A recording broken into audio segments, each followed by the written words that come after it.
전북 지역 26개 시민사회단체는 전북대 의대생 A씨가 성폭행 혐의로 집행유예 중인데도 학교 생활을 계속하고 있다며 성범죄자가 의료인이 될 수 없도록 법 개정을 촉구했습니다.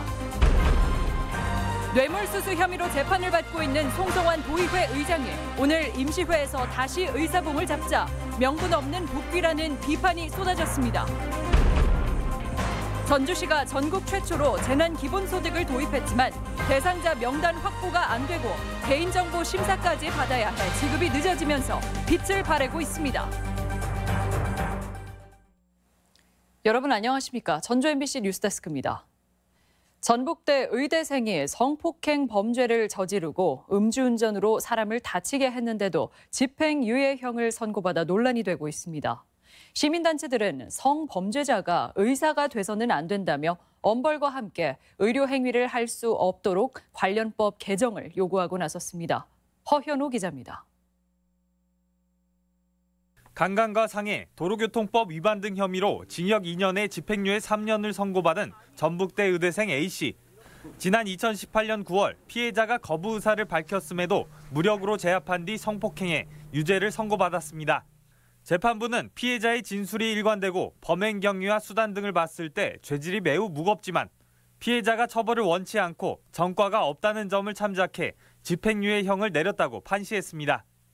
A씨는 지난해 5월 혈중 알코올 농도 0.068%로 운전을 하다 사고를 내기도 했는데 시민단체들은 죄질에 비해 형량이 너무 가볍다고 주장하고 나섰습니다. 데이트 폭력 가해자에게 관대한 사회가 이제는 변해야 합니다. 한때 실수도 한때 치기 어린 행동도 아닙니다. 잘못에는 반드시 처벌이 뒤따른다는 것을 사법부가 학교가 사회가 알려주어야 할 것입니다. 본과 4학년인 A씨는 언론 보도를 통해 판결이 알려진 뒤인 지난주 목요일까지 병원에서 실습을 하며 환자를 접촉했습니다. 소명 기간에는 스스로 나오지 않는 이상 수업을 제한할 수 없다는 겁니다. 판결 3개월 뒤에야 사실관계를 파악한 전북대 측은 경찰 수사와 재판이 진행 중이던 1년 7개월 동안 아무런 조치도 취하지 않았습니다. 학생들에 대해서 판결이라는 진행 상황 같은 거는 전혀 저희가 알 수가 없습니다. 저희가 언론에서 보도돼서 그 학생에 대해 사실은 누구도 다 몰랐어요. 시민단체들은 지난 2011년 집단 성추행 사건으로 출교 조치된 고려대 의대생이 의사면허를 취득한 사례도 있다며 성범죄자들의 의사면허 취득을 막을 법제화도 필요하다고 촉구했습니다. 전문적인 지식의 권위를 가지고 환자들을 치료하게 되죠. 인권의식이나 성인식이 결격이 되어 있다고 한다면 그 피해는 고스란히 환자의 생명과 안전으로도 이어질 수 있기 때문에 A씨 측과 검찰 모두 판결에 불복해 2심 재판이 진행 중인 가운데 대학 측은 오는 29일 교수회를 열어 A씨의 징계 여부를 결정할 계획입니다. MBC 뉴스 허현호입니다. 뇌물수수 혐의로 여전히 재판 중인 송성환 전라북도의회 의장이 다시 의사봉을 잡았습니다. 시민단체는 명분 없는 복귀라며 비판의 목소리를 높이고 있습니다. 김아연 기자입니다. 임시회가 열린 전라북도의회 본회의장. 송성환 의장이 의장석에서 의사 진행에 나섰습니다.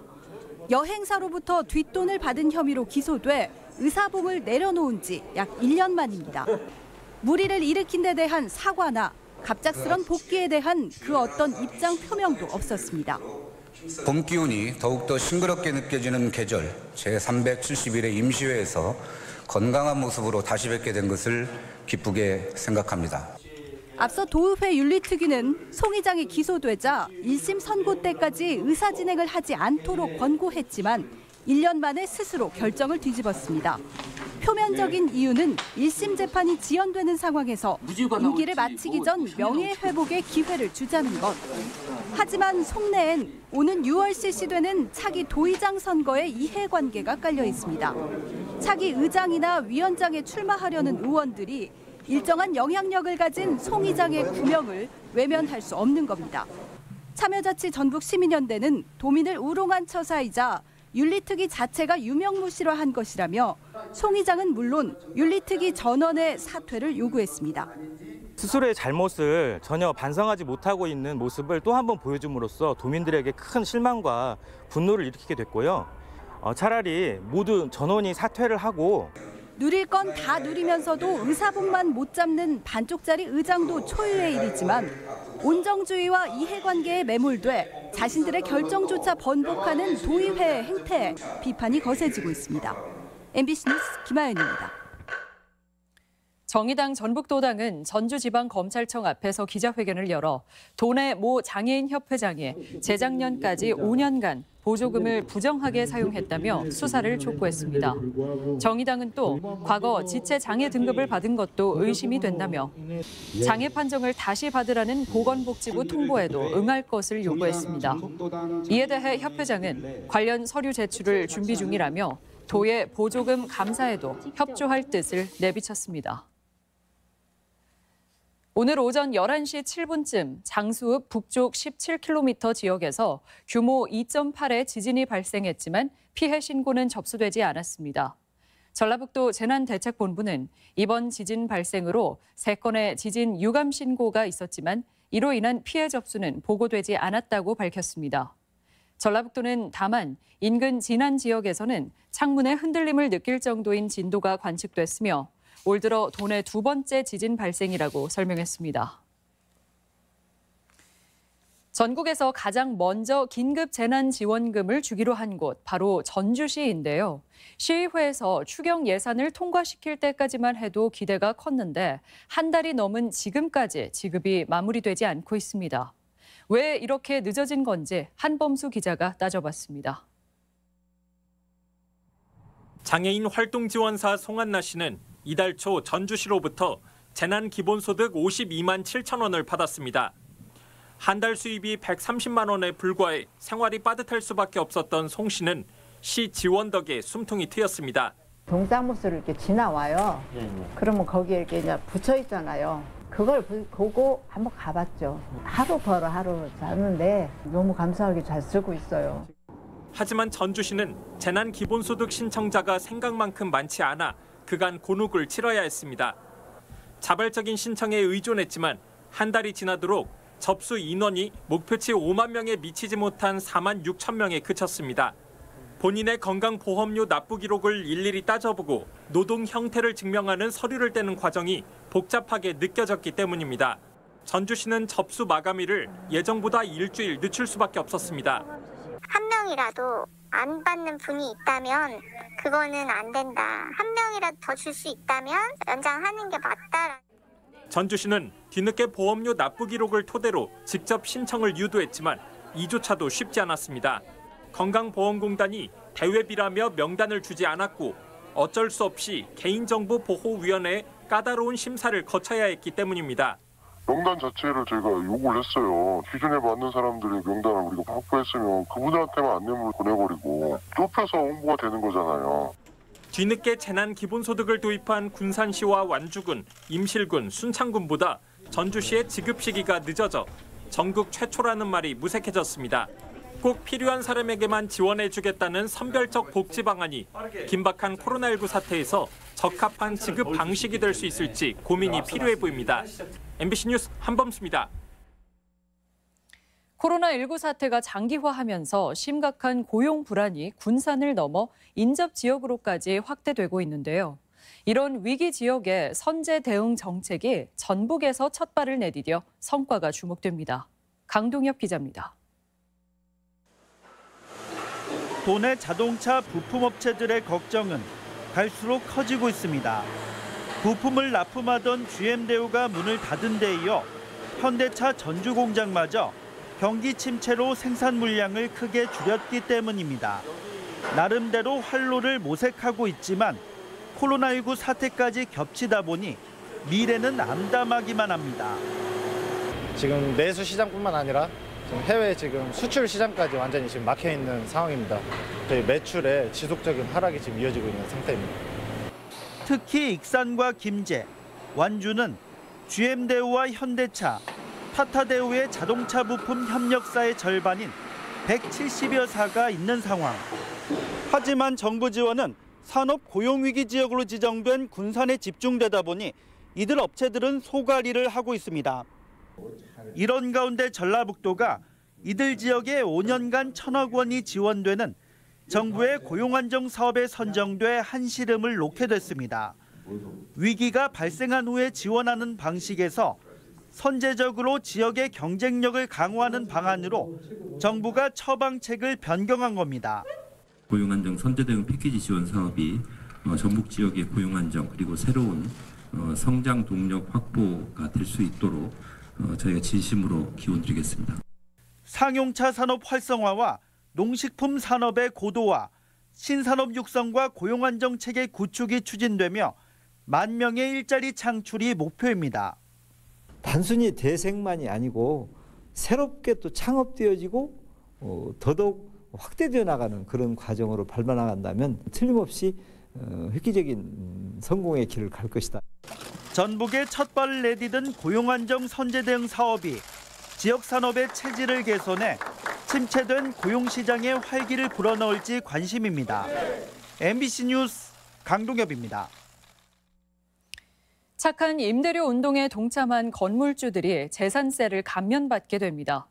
전주시는 자발적으로 3개월 이상 임대료를 인하한 건물주에게 7월분 재산세를 50% 깎아주고 다음 달 중에 관할구청에서 감면 신청을 받기로 했습니다. 유흥주점과 도박장, 골프장 등 지방세 특례 제한법에 해당하는 건축물은 대상에서 제외됩니다. 전북지방중소벤처기업청이 소상공인과 자영업자를 돕기 위해 오늘부터 한 달 동안 착한 선결제 캠페인을 추진합니다. 착한 선결제 캠페인은 음식점이나 가게 등에 선결제한 뒤 나중에 이용하는 방식으로 자발적인 착한 소비자 운동의 하나입니다.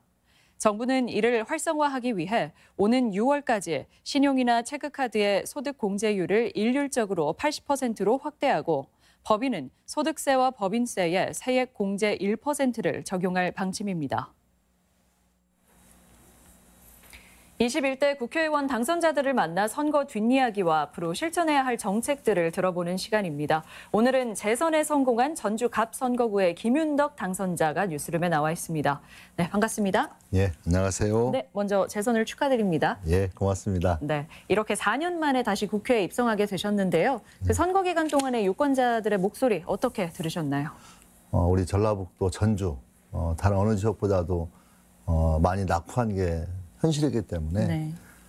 그런 거에 대해서 우리 지역 발전에 대해서 정말 잘해달라 이런 얘기를 참 많이 듣게 됐습니다. 예. 네.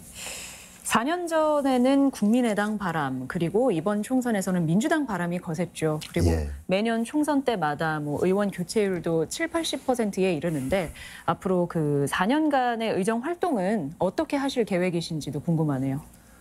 전라북도와 전주의 지역 발전을 정말 절호의 기회다 이렇게 생각하고 문재인 정부 집권이라고 하는 정부 여당이라고 하는 그런 좋은 정책 조건을 활용해서 뭔가 획기적인 그런 변화를 이루어내는 게 중요하지 않을까 싶습니다. 네. 그런데 1호 공약을 보면요. 예. 아중호수 관광단지 조성을 약속하셨습니다. 네. 좀 너무 지역적인 공약 아니냐는 지적도 예. 있었는데요. 예. 어떤 의미가 담긴 공약인지 설명하실 시간 드리겠습니다. 저희 이번 총선 공약의 제1번은 아중호수를 친환경적으로 개발해내겠다. 그리고 한옥마을과 그 아중호수를 쌍도마차처럼 발전시켜내서 전주의 관광 산업을 한 단계 상승시켜내는 그런 게 이제 저희 1호 공약으로 채택을 한 겁니다. 네. 그리고 추진할 1호 법안으로는 전주 특례시 법안을 말씀하셨어요. 이거는 임기 내에 가능하실까요? 지난 1년, 2년 동안 우리 전주시를 중심으로 해서 정말 열심히 노력해왔는데 어려운 문제니까 살짝 발을 빼는 게 아니고 어렵지만 분명히 도전해 보겠다. 저는 그런 의지를 갖고 이번 그 특례시 문제는 추진한다면 1호 법안이라고 보면 대표 법안이죠. 어떻게 보면 맨 처음 내는 법안은 뭐냐 이 개념보다는 네. 가장 중요하게 큰 틀에서 해야 되는 법이라면 역시 전주 특례시 특별법이다. 저는 그렇게 생각합니다. 예. 그럼 끝으로 도민들께 하고 싶은 말씀이 있으시면 전해주시기 바랍니다. 이번 선거의 결과를 통해서 보여준 우리 국민들의 염원과 또 전라북도 도민들의 염원에 대해서 정말 겸손한 마음으로 최선을 다하겠다는 말씀 올리겠습니다. 그리고 저를 당선시켜 주신 유권자 여러분께 다시 한번 이 자리를 빌어서 고맙다는 인사 올리고요. 정말 정확하고 또 활발한 의정 활동을 통해서 반드시 보답하겠다는 약속 올리겠습니다. 고맙습니다. 네, 오늘 나와주셔서 고맙습니다. 네, 고맙습니다. 노동계가 송하진 도지사의 고용 대책을 촉구하며 연일 목소리를 높이고 있습니다. 민주노총 전북본부 등 31개 시민사회단체는 오늘 오전부터 도청사에서 집회를 열고 노동자들은 코로나19로 생계를 위협받는데 전라북도는 청사 출입문까지 걸어 잠그는 불통 행정을 이어간다고 비판했습니다. 전라북도는 단체 협약을 놓고 민노총 측이 개별 교섭을 요구해왔다며 한국노총과 창구 단일화가 이루어지면 대화에 응할 수 있다고 밝혔습니다. 새만금 재생에너지 사업에 지역의 목소리를 반영하기 위한 민관협의회가 출범 1년여 만에 삐걱대고 있습니다. 새만금 재생에너지협의회 민측 위원들은 새만금 개발청과 새만금 개발공사가 민간 위원들의 의견을 무시하고 일방적으로 사업을 추진하고 있다며 사과와 재발 방지를 촉구했습니다. 이들은 최근 공고가 난 육상태양광 3구역 사업에 공익기금 마련이나 지역 기업 배려 등이 미흡하다며 사업 중지 가처분을 신청했습니다. 4.27 판문점 선언 2주년을 맞아 도내에서도 기념 행사가 열렸습니다. 전북평화회의는 오늘 도청 앞에서 개성공단과 금강산 관광, 남북 철도 연결을 바라는 퍼포먼스를 펼치는 등 교착에 빠진 교류 협력 사업이 재개되길 염원했고 남북 지도자들이 한반도 평화 프로세스 이행에 나서줄 것을 촉구했습니다. 전북 지역의 전력 자립도가 50%를 겨우 넘긴 것으로 조사됐습니다. 한국전력 전력통계 속보에 따르면 전북 지역의 전력 생산량은 12,200여 기가와트로 전국 전력 생산량의 2.2%에 그친 반면 소비량은 22,200여 기가와트로 전력 자립도가 54.9%에 그쳤습니다. 에너지 업계는 중앙 집중식 전력 공급은 비용과 시간이 많이 들고 송전탑 건설 과정에서 주민들의 반대가 큰 만큼 신재생 에너지나 열병합 발전소 등 분산형 전환에 대한 대안이 필요하다고 말하고 있습니다. 30대 여성 살해 혐의를 받는 피의자가 자해 소동을 벌였습니다. 전주 완산경찰서는 지난 25일 밤 11시쯤 유치장에 수감된 31살 A씨가 편지를 쓰겠다며 유치장 측에서 건네받은 필기구로 자해를 시도했지만 직원의 제지로 경상을 입었다고 밝혔습니다. A씨는 지난 14일 밤 지인인 34살 B씨를 살해하고 금팔찌 등 350만 원 상당의 금품을 뺏은 뒤 지난해 한 천변에 시신을 유기한 혐의를 받고 있습니다. 전주지방법원은 남편을 흉기로 찔러 살해하려 한 혐의로 기소된 66살 A씨에게 징역 3년에 집행유예 5년을 선고했습니다. A씨는 지난 1월 5일 오전 10시쯤 완주의 한 자택에서 남편인 67살 B씨에게 이혼을 요구했지만 거부당하자 흉기로 찔러 살해하려 한 혐의를 받고 있습니다. 핵심 기술 개발 추진으로 홀로그램 산업이 탄력을 받게 됐습니다.